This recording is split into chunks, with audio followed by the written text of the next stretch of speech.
diz que é melhor não fazer voto do que fazer e não cumprir. Isso aqui no Novo Testamento, viu? No Novo Testamento, Atos dos Apóstolos, capítulo 5. É melhor não fazer voto do que fazer e não cumprir.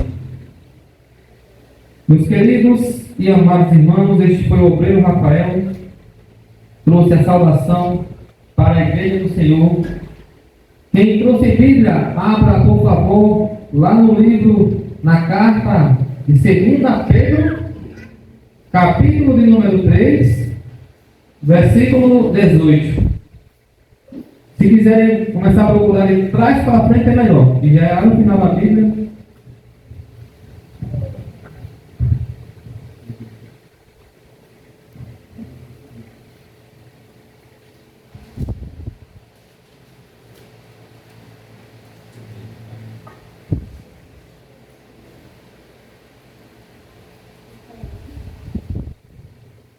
Todos encontrados em 2 Pedro,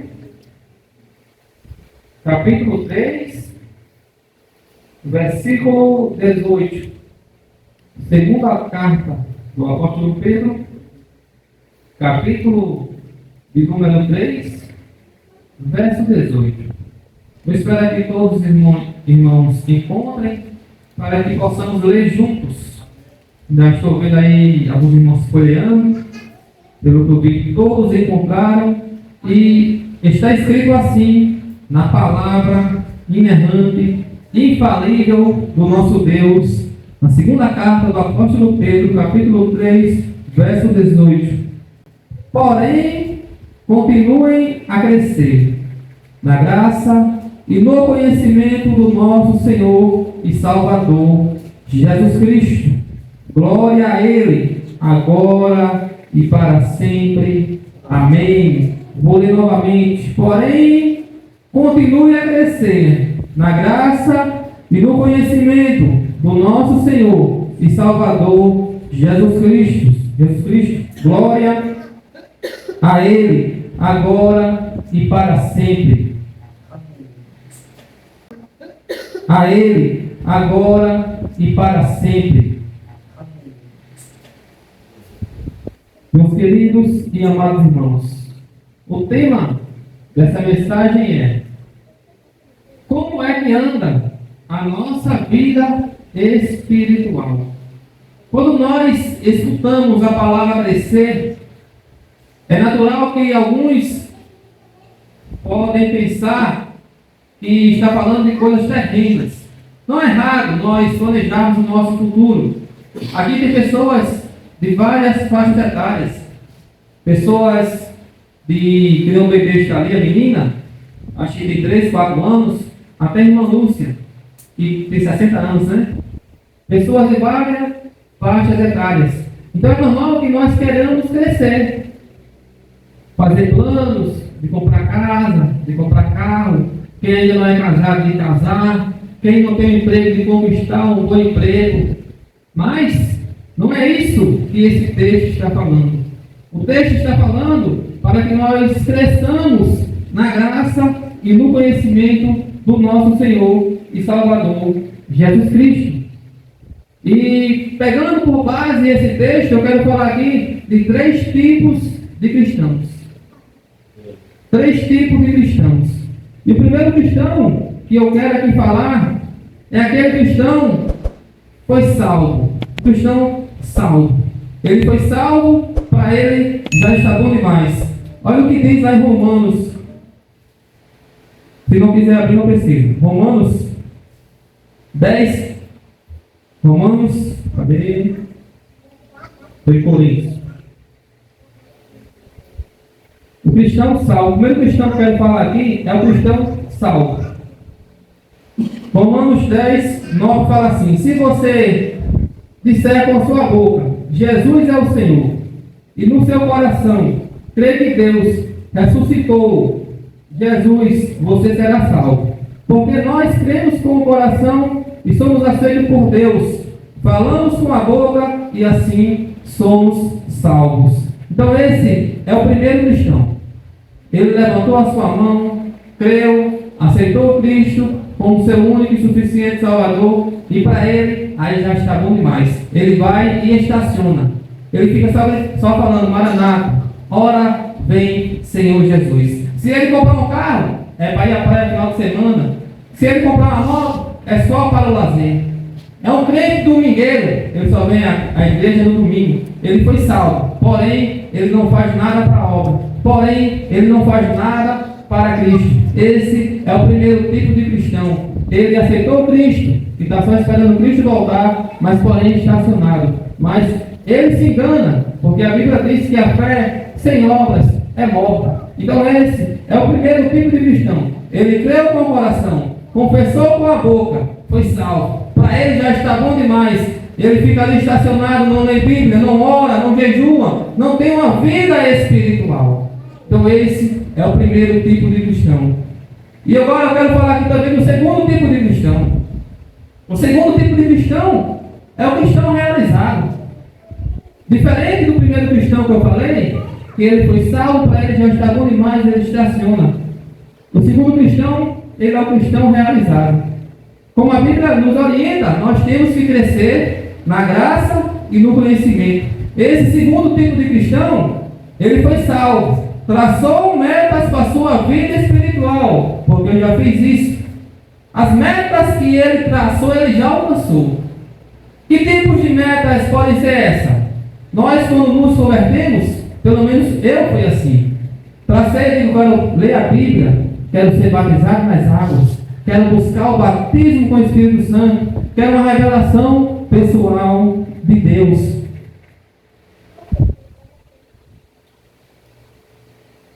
E esse segundo tipo de cristão, ele é um cristão realizado.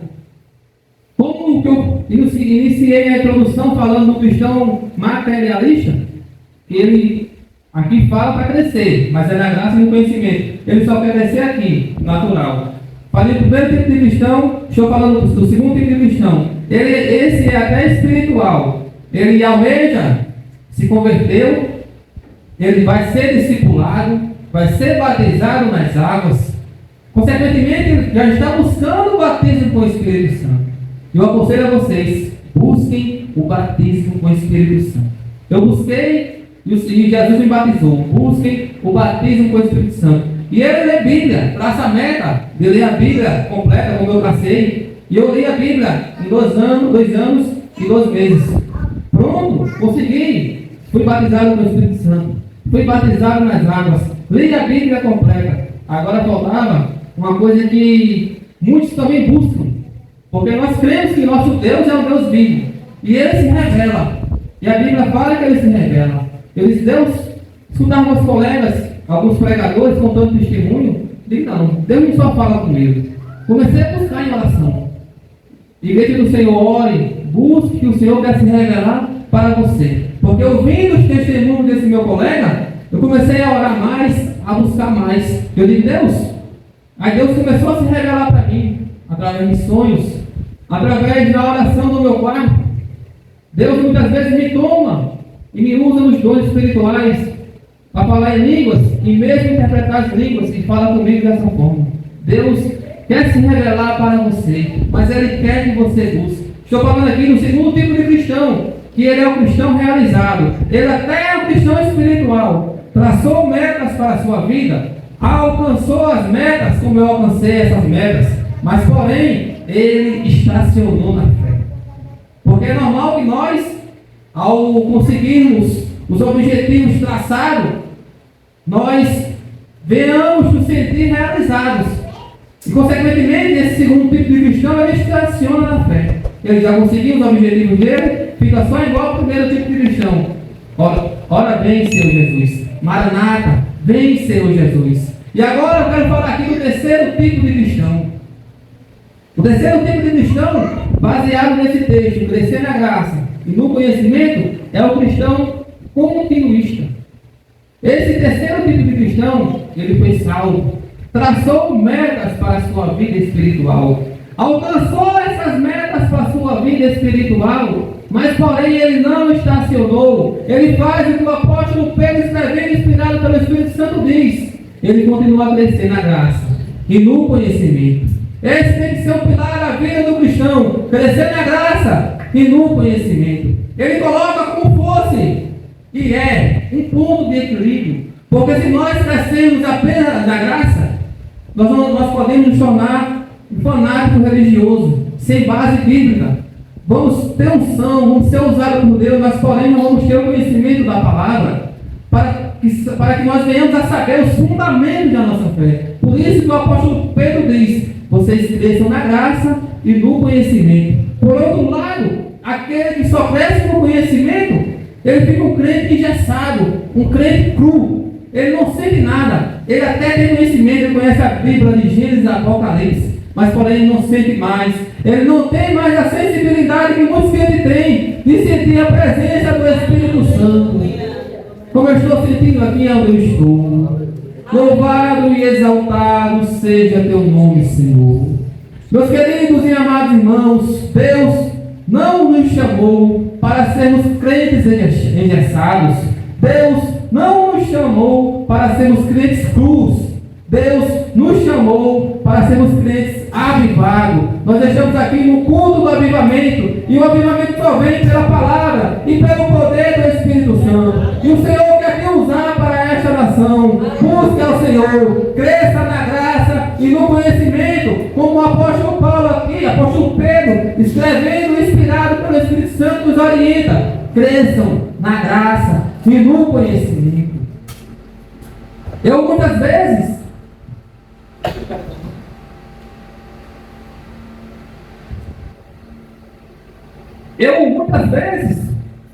comecei a crescer demais, pastor Legal, no conhecimento. E eu digo: meu Deus, não é nada, não posso só crescer no conhecimento. Já vai aqui um ensinamento para vocês vão ouvir muito isso. A letra mata, mas o Espírito vivifica. Mas essa interpretação é ruim. A lei está falando da letra, a lei de Moisés, não é a Bíblia Sagrada. Mas claro que só a Bíblia sozinha você vai ficar só com o conhecimento e vai faltar graça. Mas essa tradução, essa interpretação que fazem, que a letra mata e o Espírito vivifica, quando você fala: estou fazendo teologia, é o que eu mais escuto. A letra mata, cuidado que a letra mata. Só que a interpretação é ruim. Se você for para o texto, no contexto está falando da letra, a lei de Moisés, que é a lei do Velho Testamento. Não é a lei, não é a letra da Bíblia, não. Mas chegou um certo momento que eu estava crescendo muito no conhecimento. Digo: não pode acontecer isso. E eu tracei propósitos. Comecei a jejuar e comecei a orar: Deus, eu não quero pregar a tua palavra sem sentir nada. Eu não quero ser um crente cru. Eu não quero ser um crente gelado. Porque tem crentes que parecem uma geladeira humana. Você senta do lado dele, é arriscado pegar um resfriado, porque ele não abre a boca nem para respirar. Isso aqui não estava nem planejado de falar, mas quem direciona é o Espírito Santo. Tem crentes que não buscam a presença de Deus. Aí quando chega no culto, chega: Deus, enche-me, Deus. Como é que você vai ser cheio? Se encher de Netflix, só vendo shorts no YouTube, só vendo reels no Instagram? Como é que você vai ser cheio? Como é que você vai ser um crente avivado? Como é que você vai colocar mãos de demônios vão ser expulsos pelo nome de Jesus?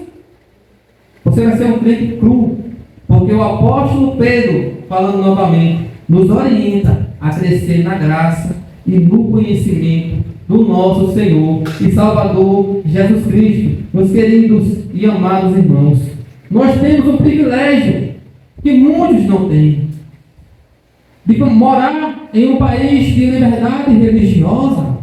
O nosso Senhor e Salvador Jesus Cristo morreu para pagar os nossos pecados, e diz a Bíblia que o véu foi rasgado de cima a baixo. Já falei aqui hoje, vou falar novamente. E o que é que isso significa? Irmão Vanderlei, que nós temos acesso ao trono da graça por meio daquele sacrifício que o Senhor Jesus Cristo fez, para que nós venhamos a crescer na graça e no conhecimento do nosso Senhor e Salvador Jesus Cristo. E nesse texto aqui que li, a palavra grega para a graça aqui é a palavra charis, que significa Aquilo que dá alegria. Tem vários significados, eu fiz um apanhado e resumi. Aquilo que dá alegria. A graça nos dá alegria. Muitas vezes eu estou há mais de 3 anos caminhando no caminhado da fé. É normal que nós venhamos a ficar tristes, desanimados. Mas quantas vezes, após me ajoelhar e tirar um tempo de oração, o Espírito Santo vem sobre mim e me consola, e me dá alegria, porque a graça é aquilo que dá alegria. E nós só podemos acessar o trono da graça orando, buscando ao Senhor. Porque a Bíblia diz que o Espírito Santo intercede por nós com gemidos inexprimíveis, com gemidos inexplicáveis. E nós só conseguimos chegar ao trono da graça através da oração. E a palavra graça é aquilo que dá alegria, prazer. Olha que maravilha isso. Porque o cristão, quando ele anda só na carne, é normal, é natural que ele queira buscar as coisas da carne. Porque lá em Gálatas 5 diz: quais são as obras da carne? Mas o cristão que ora, o cristão que busca o trono da graça, ele não busca mais os prazeres nas coisas mundanas. Ele busca o prazer nas coisas de Deus. Ele vem ao culto como esse, na terça-feira, culto do avivamento, buscar a presença de Deus. Só o fato de vocês chegar aqui, vocês são mais do que vencedores em Cristo Jesus. Porque vocês estão vindo buscar o prazer, estão vindo buscar a alegria no Senhor. Não vai ser as coisas desse mundo que vai nos trazer essa verdadeira alegria. Porque o inimigo, ele quer nos enganar com a falsa alegria. Como eu fiquei muitos anos da minha vida enganado, achando que a bebedeira, que a prostituição, que o jogo de futebol, que as apostas, que tudo isso aí ia me fazer feliz. Mas eu não troco minha vida hoje pela vida que eu tinha há 3 anos atrás. Porque o Senhor me resgatou. E a Bíblia diz lá em 2 Coríntios que quem está unido com Cristo, nova criatura é. As coisas velhas já passaram e tudo se fez novo. E a palavra graça também significa doçura. Você já viu um crente que ele ora, que ele busca? Ele é um crente doce, né, irmã Lúcia? É um crente que dá prazer você conversar com ele. Ele não é uma pessoa amarga, porque ele busca, ele ora. Porque tem lá em 1 Coríntios capítulo 12, Paulo faz um elogio ao amor, que poderia ter todos os dons. Inclusive eu orei nesse sentido hoje: Deus, me dá amor pelas vidas, me dá amor pelas almas. Porque não adianta nada ter conhecimento, ter todos os dons, se não tiver amor. A Bíblia diz que não tem nada. Então, o crente que ora, o crente que acessa o trono da graça através da oração, ele é doce.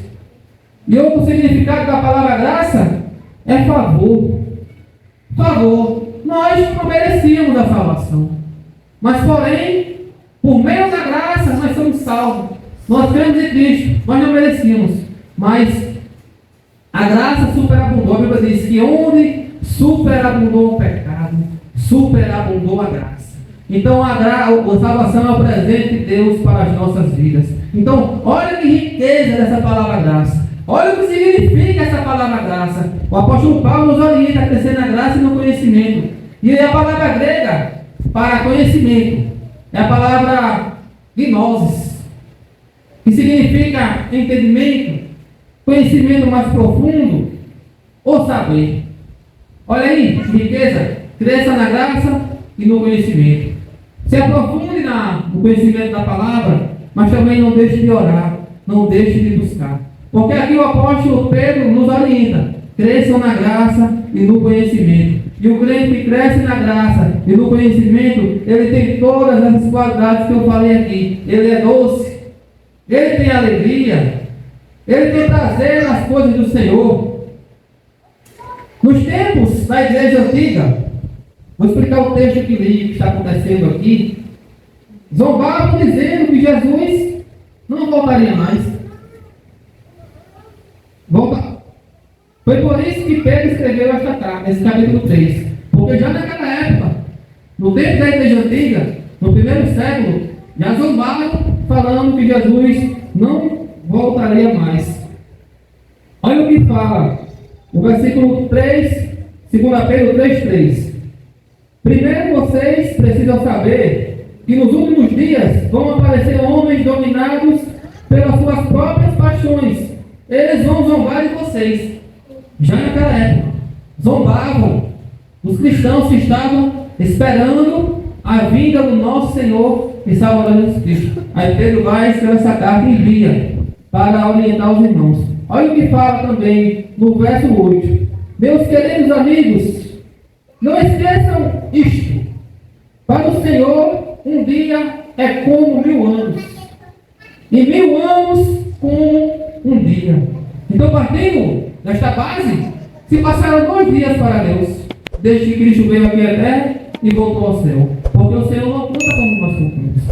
E nos dias que Pedro viveu, já zombavam, dizendo que Cristo não voltava mais. Hoje muitos também zombam da gente. Mas a Bíblia diz que o Senhor chegará como um ladrão. Nesse mesmo texto a Bíblia fala, olha o que fala no versículo 10. Porém, o dia do Senhor chegará como um ladrão. Naquele dia, os céus vão desaparecer, com um barulho espantoso, e tudo que há no universo será queimado. A terra e tudo que existe nela vão sumir. Então, meus queridos e amados irmãos, devemos crescer na graça e no conhecimento, para que possamos ser crentes avivados, para que possamos ser crentes cheios, para que onde nós chegarmos, darmos testemunho de Cristo. E não tememos, porque nós vamos estar cheios de Cristo. E eu encerro essa mensagem com a pergunta do tema: como é que anda a nossa vida espiritual? Responda aí para você mesmo. Como é que anda a nossa vida espiritual? Não importa como você chegou aqui hoje. O importante é que você não vai sair daqui como você chegou. Se você já é o terceiro cristão que eu falei, continuista, continue assim. Mas se você é o primeiro tipo de crente que foi salvo, mas não busca nada do Espírito, não busca nada espiritual, você não vai sair aqui nesta noite assim. Se você é o segundo tipo de crente e já buscou alguns objetivos espirituais e conseguiu realizá-los, você também não vai sair daqui nesta noite assim. Porque a Bíblia nos orienta a crescer na graça e no conhecimento. Que o Espírito Santo toque a sua vida aí. Que o Espírito Santo tenha vindo para que você volte a buscá-lo, para que você volte a acessar o trono da graça e do conhecimento. Devemos aproveitar a liberdade que temos, meus queridos e amados irmãos, para buscar crescer na graça e no conhecimento, como a Bíblia nos orienta. Tem dons espirituais disponíveis para nós. Lá em 1 Coríntios capítulo 12 fala sobre os dons carismáticos. Tem vários dons que nós podemos, o Espírito Santo pode nos dar. E Ele quer nos dar. Só depende de nós.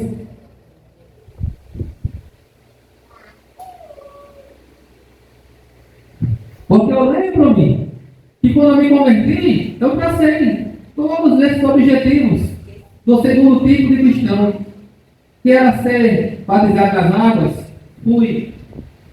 Era ser batizado no Espírito Santo, Jesus me batizou. Era de ler a Bíblia completa, li de Gênesis Apocalipse, já comecei a reler, já estou em Gálatas. Era de ter uma revelação pessoal, já tive várias, mas só que eu não estacionei. Eu sei que não é sabedoria nós falarmos de nós mesmos, mas eu me encaixo nesse cristão continuista. Então nós temos que ser o cristão continuista. E eu abro aqui um parênteses para falar uma coisa que tem dentro da teologia, que vocês talvez se deparem por aí, que tem igrejas que ensinam que os dons cessaram e são chamados de sensacionistas. E tem os continuistas, que são aqueles que creem que os dons continuam. Então eu faço parte desses que creem que os dons continuam, porque pela misericórdia do Senhor, Ele já me usou em alguns desses dons. Então os dons não cessaram, os dons continuam. Então, meus queridos e amados irmãos, saia daqui nesta noite, incentivado a buscar os dons espirituais. Saia daqui nesta noite, querendo crescer na graça e no conhecimento. Fica de pé, Igreja do Senhor.